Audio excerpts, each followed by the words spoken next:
Hello दोस्तों, welcome to exam luck. कैसे हैं आप लोग। तो आज से हो गया है इसका आगाज़। जो चीज़ हम लोग पढ़ने वाले हैं यानी हम लोग रोज़गार विद अंकित यानी RWA के जो प्रैक्टिस सेट आता है वो न्यू वाला प्रैक्टिस सेट PET का मैंने मंगवा लिया है। और इसमें से हम लोग इसके जो क्वेश्चन होंगे यानी जो इसके ग्राफ होंगे, पाई चार्ट जिसमें मैथ पूछा जाता है 25 क्वेश्चन मैथ, वो मैथ के क्वेश्चन हम लोग करने वाले हैं बहुत ही बेहतरीन तरीके से। तो हमारे साथ रोज डेली जुड़े हैं आप लोग, और रोज डेली जुड़ करके ये हम सब 15 प्रैक्टिस सेट हम लोग करेंगे, 2 प्रीवियस ईयर करेंगे। तो हमारा क्या होगा, पूरा PET का जो है सिलेबस मैथ का और पाई ग्राफ या पाई चार्ट रिवाइज हो जाएगा, जिससे आपको बेहतरीन मार्क्स मिल जाएंगे।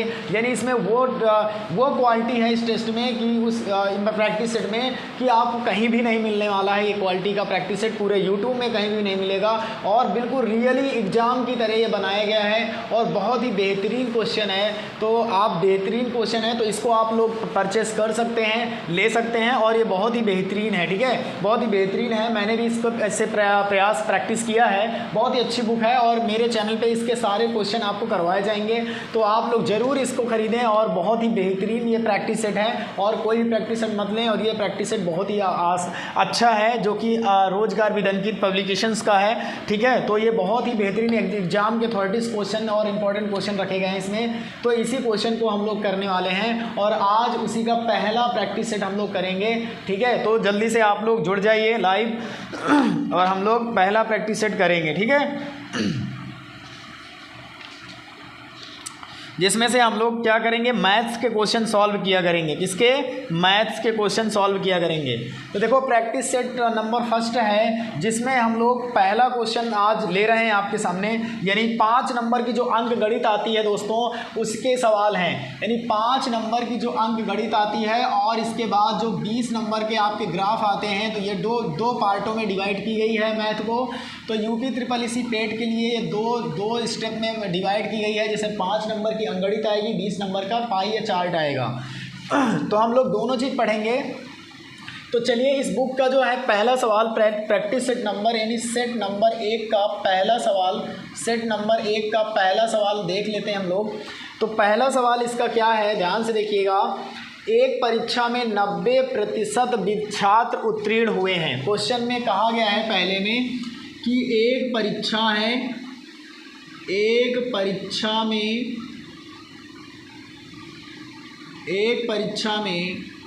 92%, ध्यान से देखना, 92% छात्र उत्तीर्ण हुए हैं। छात्र क्या हुए हैं? उत्तीर्ण हुए हैं। 92% छात्र उत्तीर्ण हुए हैं और 480 छात्र अनुत्तीर्ण हुए हैं। और 480 स्टूडेंट यानी 480 जो छात्र हैं वो क्या हुए हैं? अनुत्तीर्ण हुए हैं, अर्थात असफल हुए हैं। क्या हुए हैं? अनुत्तीर्ण हुए हैं। अनुत्तीर्ण हुए हैं। उस परीक्षा में कितने विद्यार्थी शामिल थे? उस परीक्षा में कितने विद्यार्थी थे?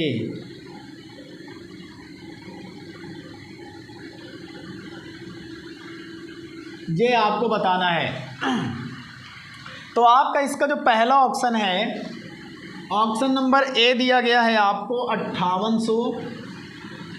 ऑप्शन नंबर B दिया गया है आपका 6200। ऑप्शन नंबर C आपको दिया गया है 6000। ऑप्शन नंबर D आपको दिया गया है 5000। चलिए ये प्रश्न है। ठीक है, मैंने बुक दिखा दिया आपको कौन सी है, ध्यान से देखिए। इसको मंगा सकते हैं आप लोग, परचेस कर सकते हैं। मैंने तो इसे ऑफर जब चल रहा था तो 99 रुपये में मंगाई थी, 99 रुपये में, और शायद ये आपको मिलेगी।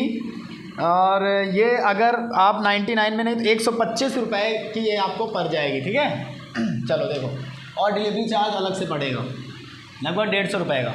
तो कोई नहीं, अगर आप नहीं मंगाना चाहते तो हमारे साथ जुड़े रहिए, हम इसकी प्रैक्टिस सेट पूरे करवा ही रहे हैं।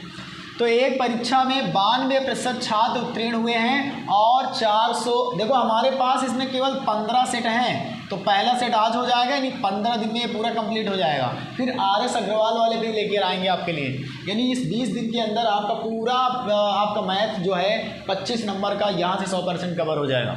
एक परीक्षा में 92% छात्र उत्तीर्ण हुए हैं और 480 छात्र अनुत्तीर्ण हुए हैं। अच्छा ये बताइए, किसी भी परीक्षा में हमेशा छात्र 100% बैठते हैं, 100% बैठते हैं। किसी भी परीक्षा में 100% विद्यार्थी पेपर देते हैं, मान लिया गया, अरे वो अपवाद मत लीजिए, वो 100% ही माना जाता है, जिसमें से 92% छात्र क्या हो गए हैं, छात्र 92% तो पास हो गए हैं, उसने ये कहा है। तो यहाँ से दूसरे भाग में अगर देखें तो 8% विद्यार्थी क्या हो गए हैं, फेल हो गए हैं, 8% विद्यार्थी फेल हो गए हैं, ये कहा गया है। अगर 92% छात्र पास हुए हैं, 8% छात्र फेल हुए हैं, उसने दिया क्या है, और 480 छात्र अनुत्तीर्ण हुए हैं, तो इसका मतलब ये 8% की वैल्यू दे रखी है आपको 480। अगर परसेंटेज में देखा जाए तो 8% की वैल्यू है, और ऐसे देखा जाए तो 480 है, यानी 480 है। अगर हमको तो निकालना कितने हैं कि उस परीक्षा में कितने विद्यार्थी थे, मतलब हमें 100% की वैल्यू निकालनी है। तो 1% की वैल्यू क्या होगी विद्यार्थी, अगर 8 से डिवाइड कर दें तो 8 × 48 60 हो जाएगी। तो 100% की वैल्यू, 2 जीरो अगर इधर चिपकेंगे तो 2 जीरो इधर भी तो चिपकेंगे, इसका मतलब 100% की वैल्यू 6000 आएगी। वरना इस परीक्षा में, यानी इस परीक्षा में 6000 छात्र उपस्थित थे। कैसे किया मैंने, ध्यान से देखो, एक परीक्षा में 92% छात्र उत्तीर्ण हुए हैं और 480 अनुत्तीर्ण हुए हैं। तो ये बताओ, अगर किसी भी परीक्षा है तो उसमें 100% विद्यार्थी माने जाते हैं, तो इसमें 92% अगर उत्तीर्ण है तो 8% फेल वाले तो होंगे। जब 8% 100% बच्चे 100% विद्यार्थी ने परीक्षा दी है, जिसमें से 92% विद्यार्थी पास हो गए हैं और 8% फेल हो गए हैं, लेकिन उसने कहा 8% नहीं, 480 छात्र अनुत्तीर्ण हुए, मतलब 8% की वैल्यू कितनी दे रखी है, 480। तो 1% बराबर 8 से डिवाइड होगा तो 60 आ जाएगा, 8 × 48। तो 100% बराबर कितना आएगा, 6000 विद्यार्थी बैठे थे उस परीक्षा में, यानी ऑप्शन नंबर सी इसका बिल्कुल सही उत्तर है। क्या आपको समझ में आ गया? ऑप्शन नंबर सी इसका बिल्कुल सही उत्तर है विद्यार्थियों, बिल्कुल मोस्ट इंपॉर्टेंट क्वेश्चन है, याद रखिएगा। कर लीजिए नोट, जल्दी से स्क्रीनशॉट कर लीजिए, इसके बाद दूसरे प्रश्न की तरफ चलते हैं। स्क्रीनशॉट कर लो जल्दी से, टाइम नहीं, क्योंकि 25 क्वेश्चन करने हैं, 1 घंटा लग जाए, 1 घंटा पूरा। चलो हो गया, नेक्स्ट चलते हैं अगले क्वेश्चन की ओर। देखो डिजिटल व्यवस्था तो नहीं है मेरे पास, लेकिन मैं आपको पूरी तरह से संतुष्ट करने की कोशिश करूँगा।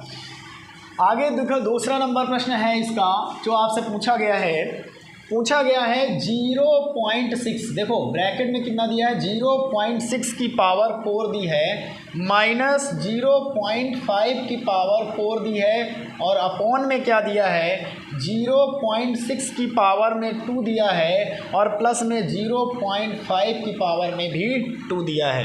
अब आपसे इसमें पूछा इसका क्या मान आएगा, और इसका ऑप्शन नंबर ए आपको दिया गया है, कितना देख लेते हैं, 1.1 दिया है, ऑप्शन नंबर बी दिया है 0.1, ऑप्शन नंबर सी दिया है 0.11, ऑप्शन नंबर डी दिया है 1.11। अब ये बताना है इसका कौन सा सही होगा, तो ध्यान से देखिएगा। 0.6 की पावर कितनी दी है, 4, 0.5 की पावर कितनी दी है, 4। अब यहाँ पर एक रूल लगता है कि a की पावर 4 माइनस b की पावर 4 बराबर इसे लिख सकते हैं a² minus b² and a² plus b², ये चीज़ लिख सकते हैं। अब ध्यान से देखो, ये इसी रूप में तो लिखा हुआ है, और नीचे क्या है, ये a है तो ये b है, इसका मतलब है यहाँ a² प्लस b² लिखा हुआ है। अगर ध्यान से देखा जाए तो क्या a² प्लस b² कट नहीं जाएगा, तो हमारे पास कितना रूल बचेगा, a² माइनस b²। अब इसको भी तोड़ने का हमारे पास नियम है, क्योंकि a² माइनस b² को भी तोड़ने का रूल है, क्या है, a minus b and a plus b। यही कॉन्सेप्ट तो इसमें लग रहा है बीजगणित का। तो ये बताओ a माइनस बी और a प्लस बी। अब इसको अगर हम a मान लेते हैं, यानी a बराबर 0.6 है और b बराबर 0.5 है। आसानी से करना बता रहा हूँ, इसको तोड़ना नहीं है कभी भी। अब देखो ध्यान से, अब 0.6 0.5 को एक बार घटाएंगे और एक बार जोड़ेंगे, तब मल्टीप्लाई करेंगे, क्योंकि इसमें देख लो एक बार घटाया एक बार जोड़ा फिर मल्टीप्लाई कर दो। तो इन दोनों को अगर हम एक बार घटाते हैं तो 0.1 आ जाएगा, और अगर इन दोनों को एक बार जोड़ते हैं तो इन दोनों को जोड़ने पर 1.1 आ जाएगा। कैसे? 6 5 11 और 1 अंक के बाद दशमलव है। अब इन दोनों का मल्टीप्लाई अगर कराते हैं तो हमारे पास कितना आएगा? 3 अंक के बाद दशमलव आएगा। 3 अंक के बाद दशमलव आएगा। आएगा कि नहीं आएगा? जल्दी से बताओ। इसका गुणा करा लोगे आप, इसका 0.1 एंड 1.1 का। जब 1 से कराया तो ये आ गया, फिर 1 से कराया तो फिर ये आ गया, इसको जोड़ा तो ये आ गया। 2 अंक के बाद देखो, 2 अंक का दशमलव है 0.11, यानी ऑप्शन नंबर सी इसका बिल्कुल सही उत्तर है, क्योंकि ये आपका 0.11 आने वाला है मल्टीप्लाई करा के। तो इसका ऑप्शन नंबर सी बिल्कुल सही उत्तर होगा। तो ध्यान से देख लीजिए, ऐसे सवाल एग्जाम में पूछे ही जाते हैं, बहुत ही बेहतरीन। तो इस कॉन्सेप्ट पर ये सवाल आधारित था जो मैंने नीचे आपको बताया। ये कॉन्सेप्ट है आपका, ये कॉन्सेप्ट आपका मैंने आपको बता दिया कि ये कॉन्सेप्ट इसमें लग रहा है। जल्दी से स्क्रीनशॉट ले लो, बस ज़्यादा नहीं, बस जल्दी हम लोग इसे कवर कर लेंगे। इसका स्क्रीनशॉट आप लोग जल्दी से ले लीजिए, ठीक है? ओके, चलिए ले लीजिए स्क्रीनशॉट। चलिए, ओके, हो गया।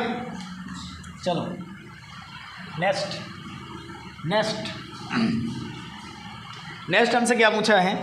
अगला सवाल, प्रश्न नंबर 3। जो 5 सवाल पूछे गए थे अंकगणित में वो बता रहा हूँ मैं। 4 संख्याओं में से पहली 3 संख्याओं का,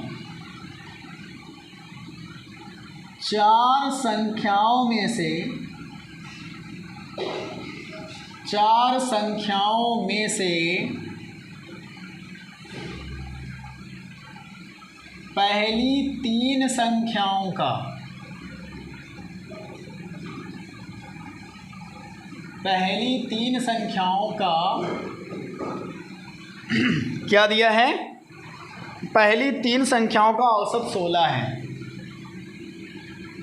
पहली 3 संख्याओं का औसत कितना है प्यारे विद्यार्थी? औसत 16 है।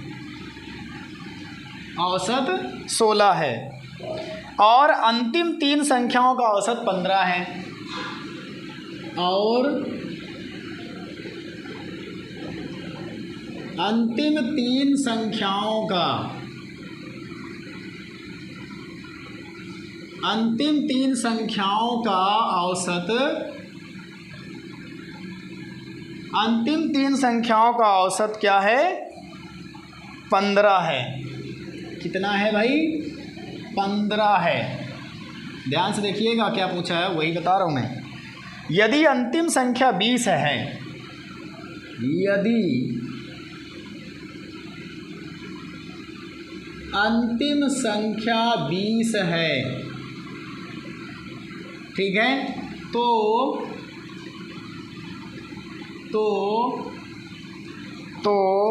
पहली संख्या ज्ञात कीजिए। यानी पहली संख्या क्या होगी? पहली संख्या क्या होगी और इसका सलूशन, इसका हल।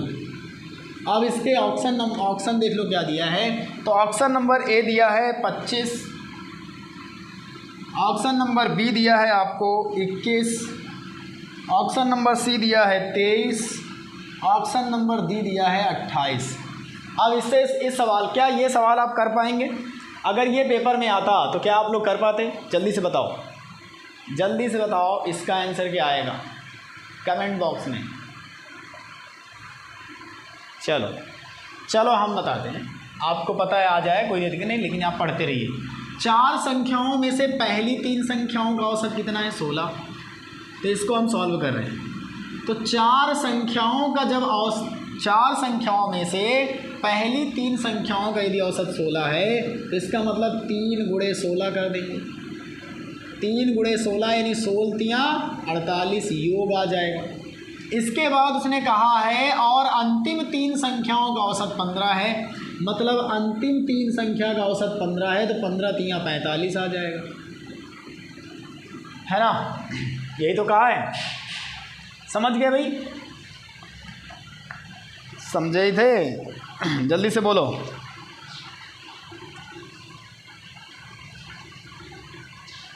आया भाई?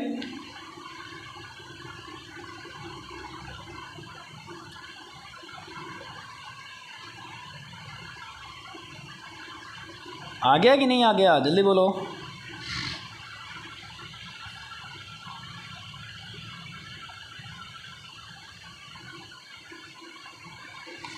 ओके चलो, अब ये बताओ इन दोनों को घटाएंगे तो हमारे पास क्या आएगा, क्योंकि 3 3 6 संख्याओं का, और ये 6 संख्याओं का औसत इसलिए आया है क्योंकि इसमें योग बढ़ रहा है। कितना बढ़ रहा है? 3 बढ़ जा रहा है। योग कितना बढ़ जा रहा है? 3 बढ़ जा रहा है पहले वाला 16 संख्याओं का। तो अगर अंतिम संख्या 20 है तो इसका मतलब ये 3 अधिक रही होगी पहली संख्या, क्योंकि इनमें भी देखो 3 की कमी आ रही है, 3 की कमी आ रही है लास्ट में। तो इसका मतलब पहली संख्या 3, पहले का जो औसत पहली जो संख्या थी उसमें 3 की वृद्धि रही होगी, अंतिम संख्या में 3 की कमी आई है। इसका मतलब संख्या कितनी रही होगी? 23 रही होगी, यानी ऑप्शन नंबर सी सही है। इसे ऐसे भी कर सकते हैं, और एक रूल और है, देखो रूल नंबर 2। ये तो हमारी ट्रिक है, इसको हम ट्रिक से अप्लाई करके कर सकते हैं। अगर हम सेकंड की बात करें, सेकंड मेथड इसका क्या होगा, तो सेकंड मेथड देख लेते हैं। सेकंड मेथड में आपको 4 संख्याएं माननी पड़ेगी। ए बी सी डी माना 4 संख्याएं हैं, ए बी सी डी 4 संख्याएं हैं, जिसमें पहली 3 संख्याओं का औसत यानी a + b + c बराबर बटे में 3 करेंगे। कितना दिया है? 16। तो यहाँ से जब a + b + c का मान निकालेंगे तो 16 × 48 आ जाएगा, इक्वेशन नंबर फर्स्ट। अब अंतिम 3 संख्याएं मतलब ये वाली लेनी है, कौन सी? b c and d। कितना दिया है? 15, और बटे में औसत निकालना है तो 3 आएगा। तो b + c + d बराबर 15 × 3 = 45 आ जाएगा, इक्वेशन नंबर सेकेंड। यानी ये पहली 3 संख्या लेनी शुरू वाली a b c, इनका औसत निकालेंगे तो 16, योग निकालेंगे तो 48, अंतिम मतलब पहला छोड़ देना, बी सी डी लेना है। बी सी डी में 3 का 3 से भाग और इधर गुना हो जाएगा, तो बी सी डी का योग आएगा 45। अब ये बताओ, उसने कहा अंतिम संख्या हमारे पास कितनी है? 20, मतलब d की वैल्यू दे रखा है, d की वैल्यू दे रखा है वो, ये वाली संख्या अंतिम संख्या उसने कहा है कि 20 है। इसका मतलब है हम b की जगह 20 रख सकते हैं, तो b + c और प्लस में 20 बराबर 45 आ जाएगा, और ये 20 उधर घटेगा तो b + c बराबर हमारे पास कितना आ जाएगा? 25 आ जाएगा। b + c हमारे पास कितना आ जाएगा दोस्तों? 25 आ जाएगा। क्यों? क्योंकि 20 इधर जाके माइनस हो जाएगा। अब ये बताओ, क्या b + c इसमें नहीं जुड़ा हुआ है? b + c इसमें योग नहीं है ना योग? क्या गड़बड़ तो नहीं हो गया? हाँ सही है। अब देखो b + c इधर कितना है? 25, और ये किसका योग है? a + b + c का। तो क्या b + c का योग अगर 25 इससे घटा दिया जाए तो क्या पहली संख्या का मान नहीं आ जाएगा? a बिल्कुल आ जाएगा। तो इसीलिए यहाँ पर a + b + c से घटा देंगे कौन सा? b - c, यानी दोनों माइनस हो जाएंगे अगर घटा रहे हैं तो। और इधर कितना हो जाएगा? 48 में से 25 माइनस कर देंगे। तो देखो c से c कटा, b से b कटा, इधर से a बच गया, और इधर अगर 48 में 25 गया तो 23 ही आएगा। यही आपका उत्तर होगा, ऑप्शन नंबर सी। ऐसे भी कर सकते हैं, ये सेकंड मेथड है इसका, ये इसका सेकंड मेथड है, ऐसे भी कर सकते हैं।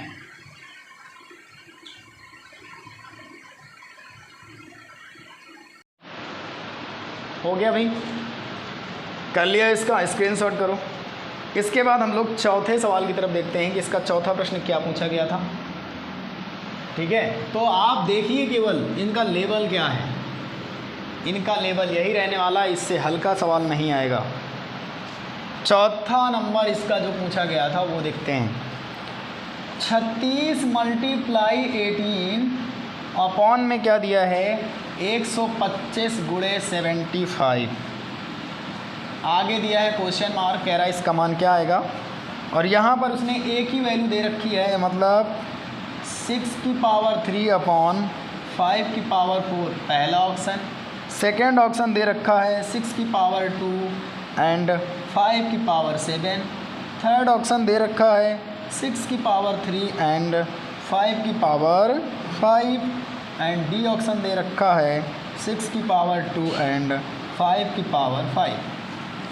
ये ऑप्शन है आपके, यानी आपको इसको सॉल्व करके इस रूप में लाना है। यानी आपने हाई स्कूल में पढ़ा हो शांत और अशांत आवर्ती, वही चीज़ है यहाँ। तो इसको हम सॉल्व करते हैं। चलिए, 36 को हम क्या लिख सकते हैं? 6⁻² लिख सकते हैं। 18 को हम क्या लिख सकते हैं? 6 × 3 लिख सकते हैं।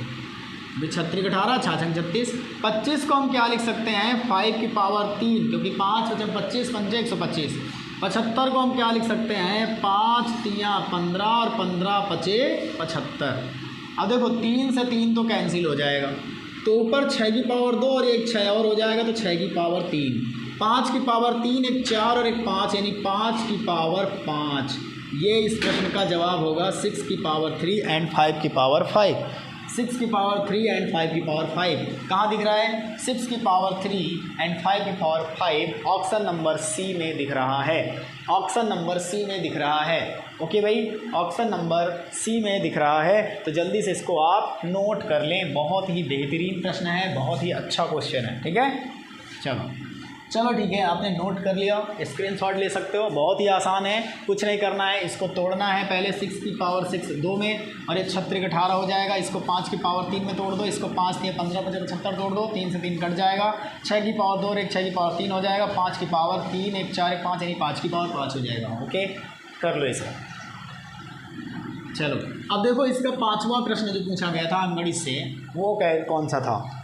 5वां प्रश्न इसका अंगड़ी से जो पूछा गया था वो कौन सा था, उसको देख लेते हैं। तो ये 5वां प्रश्न आपका था 121, नीचे है क्वेश्चन मार्क, बराबर में दिया है क्वेश्चन मार्क, बटे में दिया है 81। अब ये बताओ, ऐसा सवाल आपको देखने को मिल सकता है एग्जाम में, तो इसके जो ऑप्शन है, ऑप्शन नंबर ए इसका जो दिया है, हम ऑप्शन ही बता देते हैं आपको। कितना दिया? ऑप्शन ए दिया है आपका 89, ऑप्शन बी दिया है आपका 73, ऑप्शन सी दिया है आपका 99, ऑप्शन डी दिया है आपका 85। तो आपसे ये पूछेगा कि बताइए। तो ध्यान से देखो, 121 यहाँ पर ये इधर जाएगा, 21 इधर आएगा, तो 121 मल्टीप्लाई 81 आ जाएगा। और इधर ये क्वेश्चन मार्क को x मान लो, आप इसको x मान लो जिससे कन्फ्यूजन ना हो। तो यहाँ पर x का जब x के साथ गुणा होगा तो ये x स्क्वायर हो जाएगा। अब ये बताओ, यहाँ पर ये स्क्वायर है, अगर केवल x का मान निकालें तो ये 81 का भी 9 हो जाएगा वर्ग, और इसका 11, यानी x की वैल्यू यहाँ से क्या आ जाएगी 11 नहीं 99। ऑप्शन नंबर सी इसका सही उत्तर होगा। कुछ नहीं किया मैंने, बस इनका वर्ग निकाल दिया, क्योंकि इधर से अगर x लिया तो इनका भी वर्ग ही लिया जाएगा, यानी 11 और 9, 11 99, x की वैल्यू आ जाएगी 99। ये 5वां सवाल था हमारा, ये 5वां सवाल था हमारा। ठीक है, हाँ, ये 5वां सवाल था। और जो 5 नंबर की हिंदी पूछी गई थी, मैं उनको भी बगल में लिख देता हूँ, तो आपके ये हिंदी वाले भी यहाँ से इम्पोर्टेंट कवर हो जाएंगे। यहाँ से आपसे पूछा गया था उच्छ्वास, ठीक है ना, उच्छ्वास का संधि विच्छेद क्या होता है, ये पूछा गया था पहला क्वेश्चन।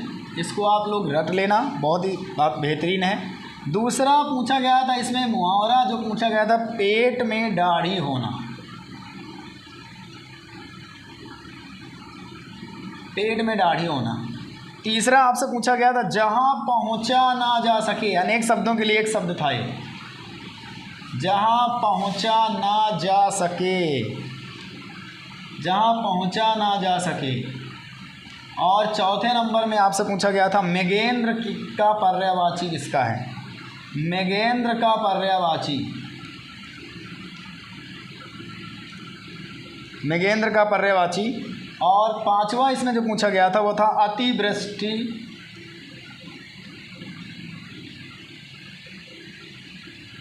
अतिवृष्टि का विलोम पूछा गया था।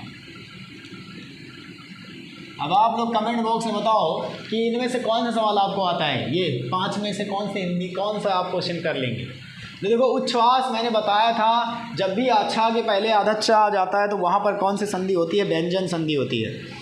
तो यहाँ पर क्या हो जाएगा, तो जब व्यंजन संधि होती है तो कचट तप का नियम लगता है, बताया था मैंने। तो ये क्या आ जाएगा बताइए, उत प्लस श्वास, है ना, क्या हो जाएगा इसका, उत प्लस श्वास, क्योंकि आधा ता चा में कन्वर्ट हो जाता है। तो इसका आंसर होगा उत प्लस श्वास। ठीक है, ये हो जाएगा। पेट में दाढ़ी होना, अब पेट में दाढ़ी होने मुहावरे का अर्थ क्या होता है बताएंगे आप? बताइए, पेट में दाढ़ी होने का मुहावरे का अर्थ क्या है, इसको पता है? तो देखो इसमें पहला था ध्रुत प्राणी, दूसरा था रोगार्षित होना, पेट तथा लंबी दाढ़ी होना, तो तीनों गलत थे। देखने में सीधा किंतु चालाक होना, यही सही है। क्या था इसमें? देखने में सीधा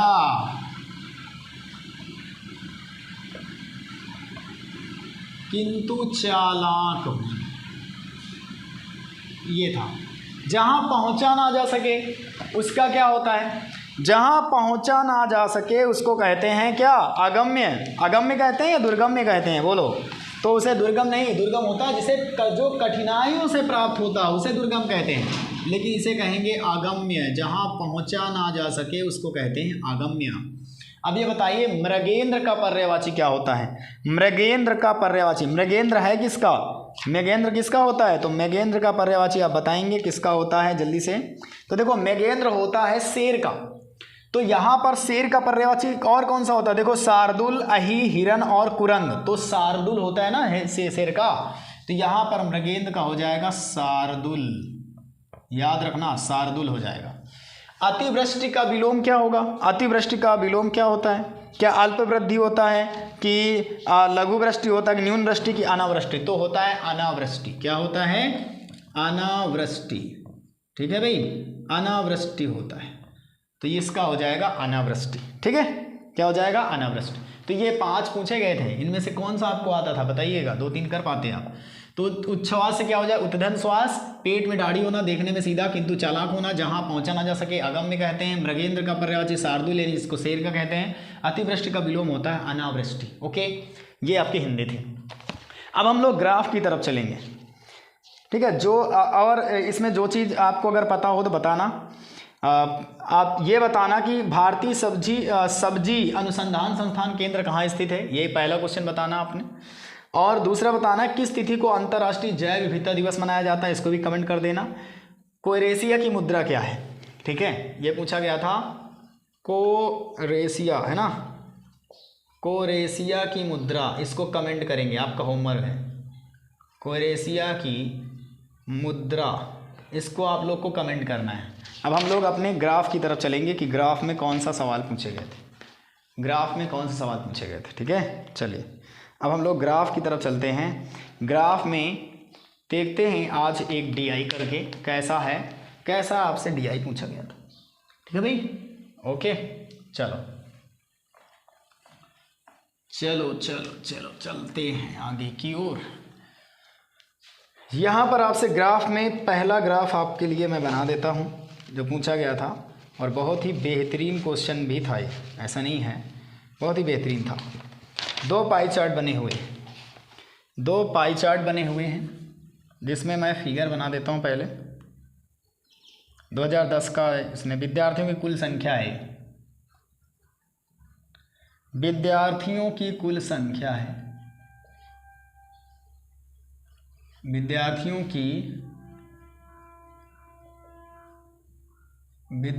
की कुल संख्या है। क्या है? विद्यार्थियों की कुल संख्या। इसमें यहाँ पर ये लो एक ग्राफ बना हुआ है, इसमें दिया है लड़के प्लस यानी बॉयज़ एंड गर्ल, बॉयज़ और गर्ल बराबर 3000, ये एक चार्ट बना दिया था।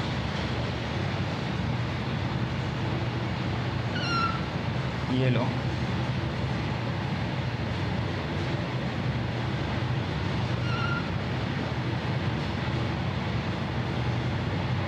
यहाँ पर ये E है 30%,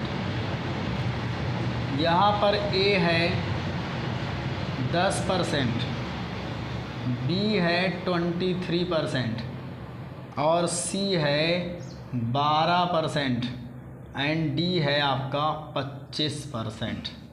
इसके बाद आपको आगे यहाँ पर लड़कों की कुल संख्या दी गई है, यानी बॉयज़ की संख्या, बॉयज़ की संख्या बराबर दिया है 1600। कितना दिया है? 1600। और ये एक पाई चार्ट बना है, इसमें भी वही काम किया गया है। ए में दिया है 11%, इसके बाद बी में दिया है 25%, इसके बाद सी में दिया है 10%, और यहाँ पर ध्यान से देखो डी में दिया है 30%, और ये ई में दिया है आपको 24%। ये आपका एक विद्यार्थियों की कुल संख्या है, जिसमें पहले पाई चार्ट में दिया है बॉयज़ प्लस गर्ल, दूसरे वाले में दिया है बॉयज़ की संख्या यानी 1600। अब इसका पहला सवाल देखो क्या पूछा गया है, उसकी तरफ देखते हैं। पहला क्वेश्चन आपका स्क्रीन पर, विद्यालय ए एवं बी को मिलाकर विद्यार्थियों की कुल संख्या, विद्यालय ए व बी को मिलाकर विद्यार्थियों की यानी बॉयज़ प्लस गर्ल की कुल संख्या तथा विद्यालय डी एवं ई को मिलाकर कुल संख्या तथा विद्यालय डी व ई को मिलाकर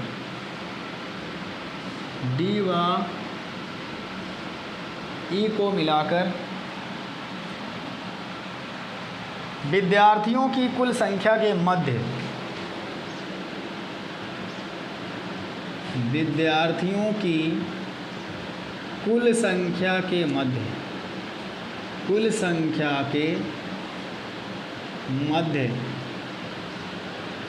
अंतर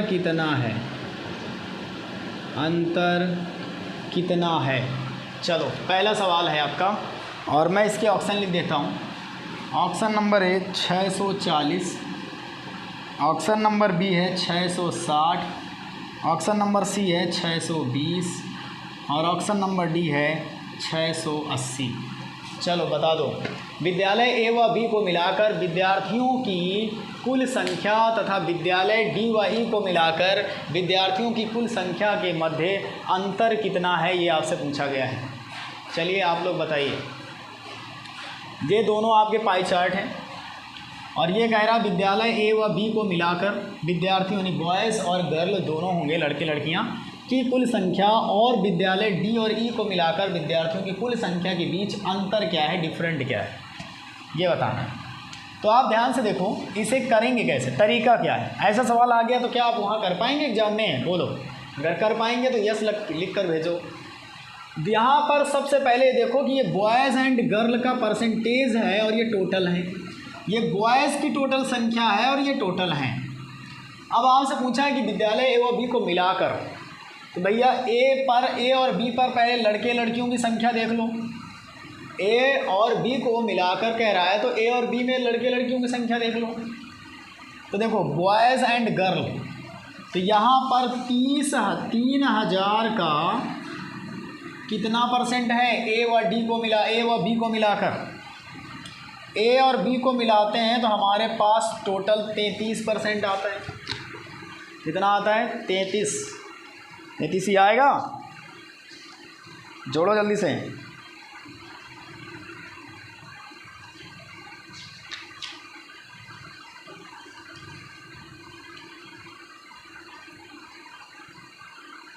चलो तो जोड़ो इसे, कितना आएगा, 33 है ना। तो ए और बी को मिलाकर कितना, वो 23 और 10 कितना होता है, 33 ही तो होता है। तो इसका 33% हम निकालते हैं। बटे में क्या आएगा, 100, जो जीरोस कट जाएंगे। इसको सॉल्व करेंगे तो 3 त्रिकोण 9, 3 त्रिकोण 9, 990 आ जाएगा विद्यालय ए और बी को मिलाकर विद्यार्थियों की संख्या। अब उसने आगे कहा है कि डी व ई को मिलाकर विद्यालय की कुल संख्या। तो डी और ई में देखो 25 और 30 कितना होता है, 30 और 25 होता है 45। तो अब 30,000 का 45 मतलब 3,000 का 45% कितना होता है वो देख लेंगे। इसका 45% निकालेंगे तो ये 0 0 कट जाएगा। 3 5 15, 3 6 12 और 1 13, 1350 ये आ जाएगा। अब ये बताइए, उन्होंने इन दोनों के ये ए व बी के विद्यार्थियों की संख्या है और ये वाली है डी व ई के विद्यार्थियों की संख्या है। इन दोनों के बीच अंतर पूछा है, डिफरेंट पूछा है। तो अगर हम 1350 से 990 माइनस करते हैं तो 0, 15 में से 9 गया, 9 गलत हो रहा है क्या, चेक कर लो, 45 ही है ना वो, 30, 20, 45 कि केवल लड़कों की संख्या तो नहीं पूछा, वो कुल संख्या ही तो पूछा है, विद्यार्थियों की कुल संख्या है ना।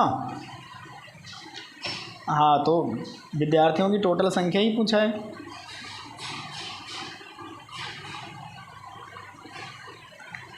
अरे यहाँ पर 3 तो 5, ये 55 होगा, 45 नहीं होगा। देखो 5, 30 और 25, 55 है ना। 3 × 5 = 15 की 5 आएगा, पहले यहाँ करो। 3 × 5 = 15 की 5, 3 × 5 = 15 की 16, 1650 आएगा। तो 1650 में हम क्या करेंगे, 990 घटाएंगे। 0, 15 में से 9 गया, 9, 6, 15, 15 में से 9 गया, 9, 6, 15, यानी 660 उत्तर आ जाएगा। यानी 1650 में अगर 990 घटाएंगे तो कितना आ जाएगा, 660। ऑप्शन नंबर बी इसका सही उत्तर है। ऑप्शन नंबर बी इसका बिल्कुल सही उत्तर होगा। ठीक है, कौन सा, option number B is right उत्तर। चलो नोट, स्क्रीनशॉट ले लो इसका। ये प्रश्न है, ये इसके क्वेश्चन है। आगे चलते हैं, अभी ट्विस्ट आने वाला है, इतना सरल भी नहीं आएगा, परेशान मत होइए, नोट कर लो। चलो स्क्रीनशॉट हो गया। चलो दूसरा देखते हैं। ये पहला था, इसी का दूसरा देखो क्या पूछा है। इसका दूसरा देखते हैं। दूसरा प्रश्न क्या है, विद्यालय सी में पढ़ने वाली लड़कियों की संख्या।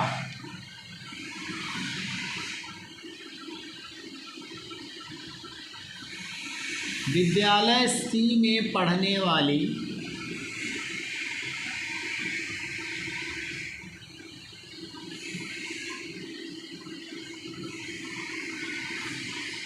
लड़कियों की संख्या, उसी विद्यालय में विद्यार्थियों की कुल संख्या का कितना % है। उसी विद्यालय में विद्यार्थियों की कुल संख्या का कितना % है। ऑप्शन नंबर ए दिया है 48%, ऑप्शन बी दिया है 60 सही 1/3%, ऑप्शन सी दिया है 50%, ऑप्शन डी दिया है 55 सही 5/9%। जल्दी से बताओ क्या होगा। अब आपको ये देखना है कि विद्यालय सी में पढ़ने वाली लड़कियों की संख्या है कितनी पहले। तो ये बॉयज़ की संख्या है और ये टोटल है। तो विद्यालय सी में अगर देखें तो 12% हमारे पास दोनों चीज़ है। तो विद्यालय सी में बॉयज़ एंड गर्ल दोनों को मिलाकर हमारे पास कितने % है, 12%। 12% अगर यहाँ से निकालते हैं तो दोनों कट जाएंगे, यानी 12 × 36, 360 हमारे पास लड़के और लड़कियाँ होंगी। विद्यालय सी में लड़के और लड़कियाँ होंगी। और इसके बाद अगर उसमें केवल लड़कों की संख्या देखी जाए तो विद्यालय सी में ओनली बॉयज़ कितने हो जाएंगे। विद्यालय सी में ओनली बॉयज़ की बात करें तो 1600 का कितना % है, 10% है। 1600 का 10% केवल बॉयज़ हैं, जिसमें से आपका 160 लड़के हैं। अगर 160 लड़के हैं तो 360 में से 160 घटा दीजिए, ओनली लड़कियों की संख्या आ जाएगी। लड़कियों की संख्या आ जाएगी 360 में यदि 160 माइनस करते हैं हम तो हमारे पास कितना आ जाएगा, 0, 6 में 6 गया 0, 3 में से 2 गया 1, यानी 200 केवल लड़कियां हैं। अगर हमारे पास 200 लड़कियां, क्यों कैसे आया, 3000 बॉयज़ और गर्ल दोनों को मिलाकर था, जिसमें से हमने 12% निकाला तो 12% हमारे पास बॉयज़ और गर्ल आ गए सी विद्यालय सी में। लेकिन उसने केवल लड़कियां पहले पूछा है, लड़कियों की संख्या का। तो यहाँ पर देखा कि बॉयज़ की संख्या का 10% विद्यालय सी में बॉयज़ है, इसमें 160 बॉयज़ हैं, 160 माइनस किया तो इसका मतलब गर्ल हमारे पास 200 हैं।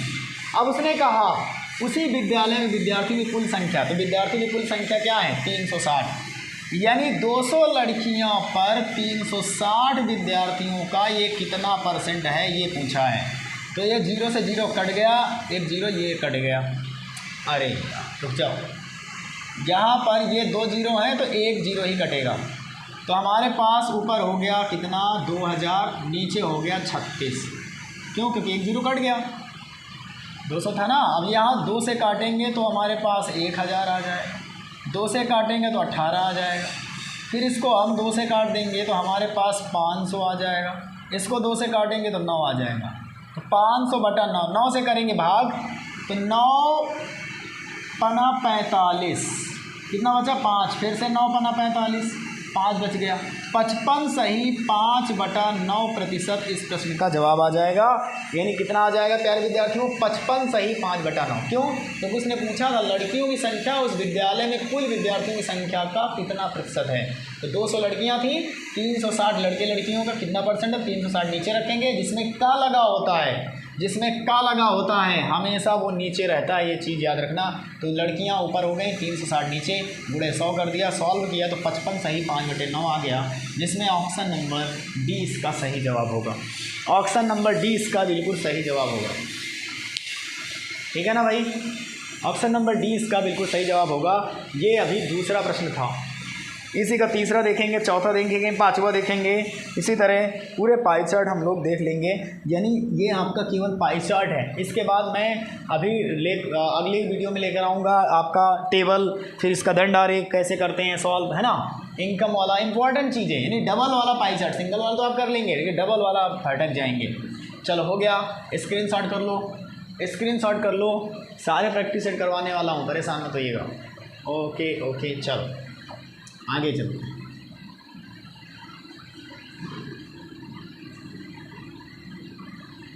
देखो अगला आपसे इसमें तीसरा सवाल क्या पूछा गया था। तीसरे सवाल की बात करते हैं। तीसरा सवाल था विद्यालय ए एवं बी में पढ़ने वाले लड़कों की औसत संख्या क्या है। विद्यालय ए व बी में पढ़ने वाले लड़कों की औसत संख्या क्या है, ये पूछा है। ऑप्शन नंबर ए है 280, ऑप्शन नंबर बी है 288, ऑप्शन नंबर सी है 272 और ऑप्शन नंबर डी है 248। चलो जल्दी से करो। विमल, ओए विमल, ये मैं इंक डाल दूँ। चलो जल्दी से बताओ क्या होगा। चलो देखो, विद्यालय ए व बी में पढ़ने वाले लड़कों की औसत संख्या निकालते हैं। तो विद्यालय ए में ये लड़के हैं, तो भैया 1600 का आप कितने परसेंट निकालेंगे पहले। विद्यालय ए में 11% लड़के हैं टोटल में से, तो 11 छंग 66 हासिल आया 6, 11 कम 11, 11 6 17, 176,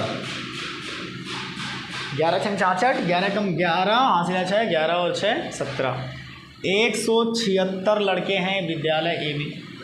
बी की बात करें अगर, तो बी में 1600 का कितना परसेंट है 25%, बटे में 100 आएगा, 2 0 कट जाएंगे, 16 25, 16 5 80, 0 हासिल आया, 16 दूनी 32, 32 8 40, 400 हो जाएंगे। यानी 16 गुणे 25 400 होगा। अब उसने विद्यालय ए और बी का औसत पूछा है, दोनों को जोड़ दो, 176 और 4 से जोड़ेंगे तो 6 7 4 1 5, 576 आएगा। औसत निकालना है, 2 से करेंगे डिवाइड, 2 दूनी 4, 1 बचा, 2 अट्ठे 16, 1 बचा 2 अट्ठे 16, कितना आ जाएगा 288। Option number B is right answer. Option number C is right answer. समझ गए? ऑप्शन नंबर सी इसका क्या होगा?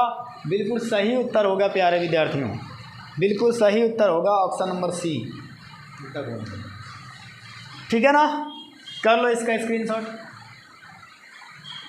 चलो नेक्स्ट करेंगे, स्क्रीनशॉट कर लो। बहुत ही बेहतरीन है। विद्यालय ए और बी में पढ़ने वाले बस इसमें देखना है, दूसरे वाले में नहीं देखना, नहीं गड़बड़ कर डालोगे आप। वो लड़कियां लड़कियों का योग है। चलो हो गया ये। चलो अब इसके बाद हम लोग चौथा प्रश्न इसमें देखते हैं, इसका क्या पूछा गया था।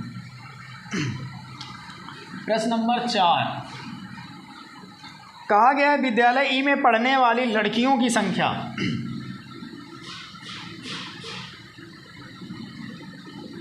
विद्यालय ई में पढ़ने वाली लड़कियों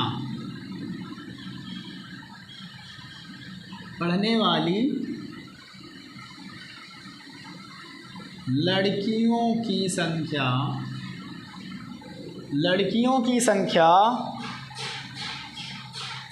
ठीक है, उसी विद्यालय में पढ़ने वाले लड़कों की संख्या से लगभग कितना प्रतिशत अधिक है। उसी विद्यालय में पढ़ने वाले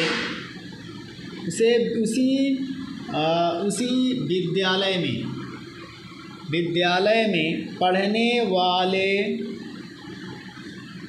बॉयज़ की लड़कों की संख्या से कितना प्रतिशत अधिक है। कितना प्रतिशत अधिक है? चलो इसको बता दो।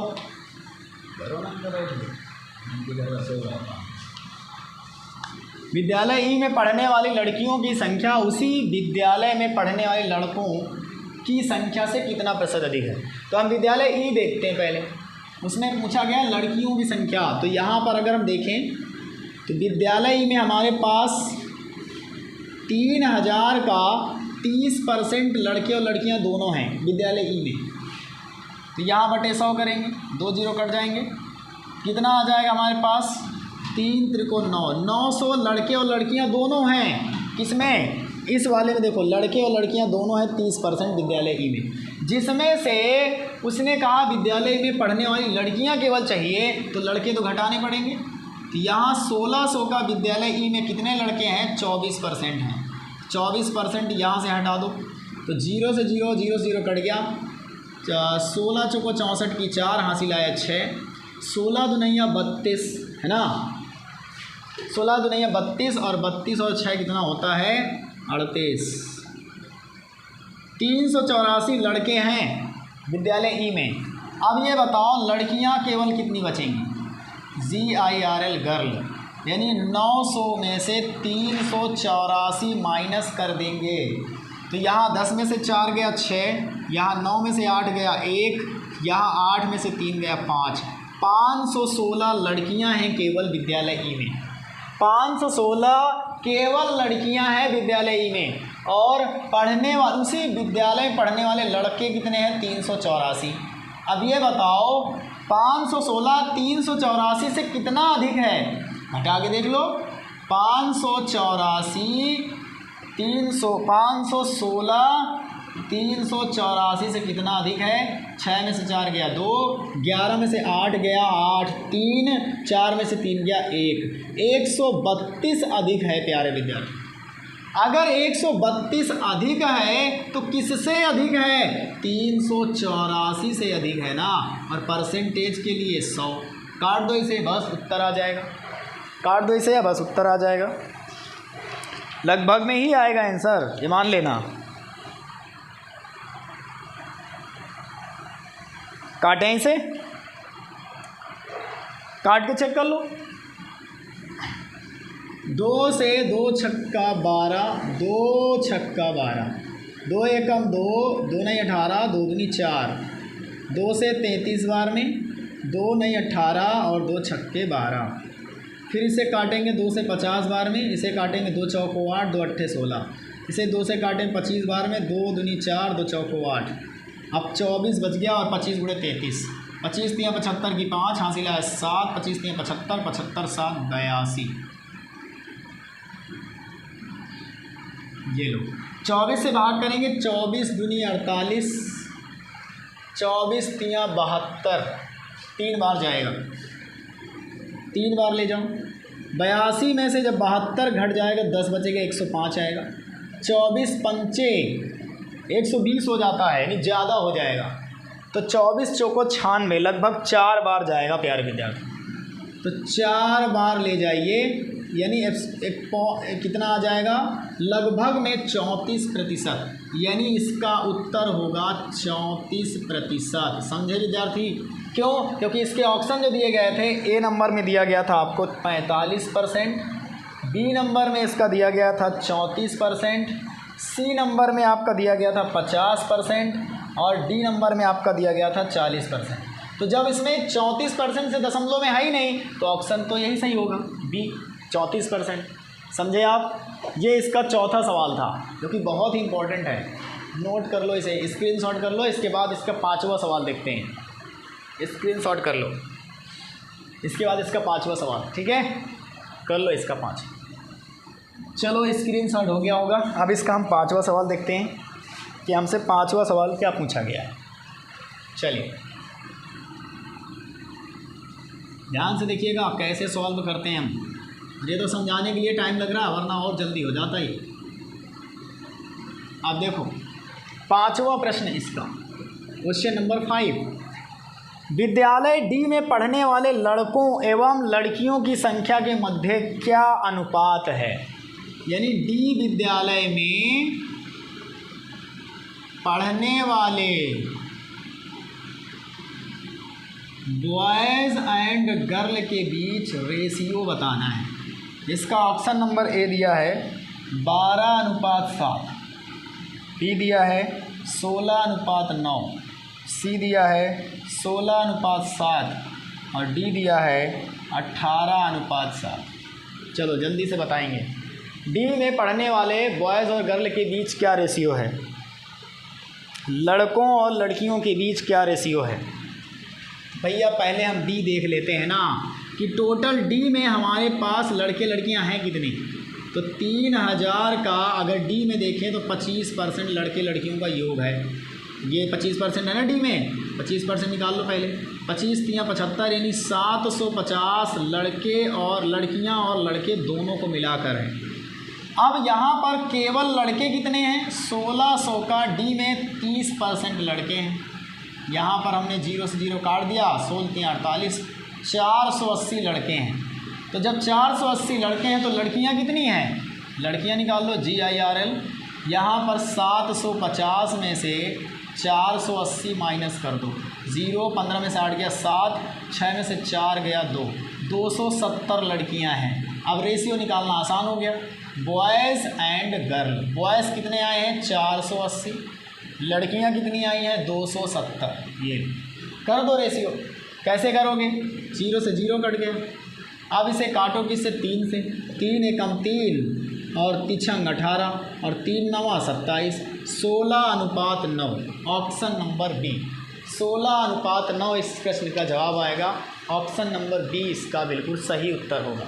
ऑप्शन नंबर बी इसका बिल्कुल सही उत्तर होगा। ओके विद्यार्थियों, देखो क्वेश्चन लिखना पड़ता है तो टाइम तो लगता है ना, PDF तो लगी नहीं है कि बस फटाफट करवाते जाओ, उससे टाइम बचता है। ये हो गया आपका, है ना, ये हो गया आपका। और मैं कल से पूरे 20 क्वेश्चन करवाऊंगा, बोर्ड पे नहीं करवाऊंगा तो वे आपको रिकॉर्डेड हो जाएंगे, लेकिन उसमें पूरे हो जाएंगे PDF बना के, ठीक है। ये हो गया आपका। लेकिन उसमें क्या होता है ना कि ये फिगर बन नहीं पाते हैं, परेशानी आती है, लेकिन मैं कोशिश करूँगा बनाने की, ऐसा नहीं है। चलो हाँ हो गया भाई, चलो ठीक। ये आपका 5वां था। तो ये आज की पाई चार्ट कैसी रही आप लोग ज़रूर बताएं। आज के पाई चार्ट कैसी रही, बहुत ही आपको शानदार डबल पाई चार्ट का क्वेश्चन मैंने करवाया है, जो कि शायद आप लोगों ने अभी कोचिंग में किया होगा, यहाँ मैंने आपको करवा दिया है, ठीक है।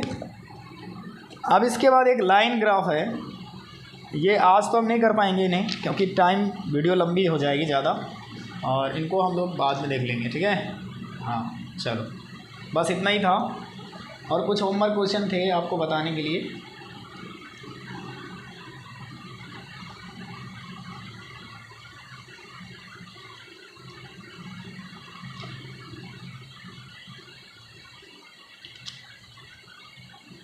एक क्वेश्चन मैं आपको दे रहा हूँ होमवर्क, वो जो कि जीके का होगा, बहुत ही शानदार है। इधर दिया गया है सूची और इधर दिया गया है सूची सेकंड। सूची फर्स्ट को सूची सेकंड से मिलाना है, ठीक है। पहले में यहाँ पर सीरियल नंबर है, ए में दिया है आपको भाग 9, बी में दिया है भाग 8, सी में दिया है भाग 4 का ए और डी में दिया है भाग 9 का ए। क्यों है ये, ध्यान से देखो। पहले में ए नंबर 1 में दिया है संघ राज्य सूची, संघ राज्य क्षेत्र। 2 नंबर में दिया है नगर पालिकाएं। 3 नंबर में दिया है पंचायत। 4 नंबर में दिया है मूल कर्तव्य, मूल कर्तव्य। अब आपको मैच करना है और मैच करके बताना कि ए का 1 होगा कि 2 होगा 3 होगा, इसका आंसर आपको देना है। ये आपका होमवर्क है और आपसे क्वेश्चन पूछा जा सकता है, याद रखना अनुसूचियों से भी क्वेश्चन आते हैं, ठीक है। और ये भी आपको बताना है, अगला क्वेश्चन ये बताना है कि पंचायतों को संवैधानिक दर्जा प्रदान किया गया था किस अनुच्छेद में। दूसरा क्वेश्चन आपका है पंचायतों को संवैधानिक दर्जा कब प्रदान किया गया। पंचायतों को संवैधानिक दर्जा कौन से अनुच्छेद में, यानी कौन से आर्टिकल में दिया गया था, दिया गया है, ये बताना है। ये 2 क्वेश्चन आपके होमवर्क हैं, जल्दी से नोट कर लो और आपको बताना है। और मैंने कह दिया ना कि पीईटी के लिए कोई भी प्रीवियस ईयर क्वेश्चन अगर लेना है आपको, तो पीईटी के लिए ये वाली एक प्रैक्टिस सेट आप ले लीजिए, बहुत ही बेहतरीन है। और इसी से मैं आपको पूरे क्वेश्चन करवाने वाला हूँ, हर एक कठिन से कठिन, सरल से सरल सारे क्वेश्चन, ठीक है। तो ये पीईटी के लिए बहुत ही रामबाण सिद्ध होगी आपके लिए। हो सकता है डायरेक्ट इससे क्वेश्चन पूछ लिए जाए, बहुत इंपॉर्टेंट है, गद्यांश के लिए बहुत ही अच्छी है, ठीक है। ओके, कर लो, इन्हें कर लेना।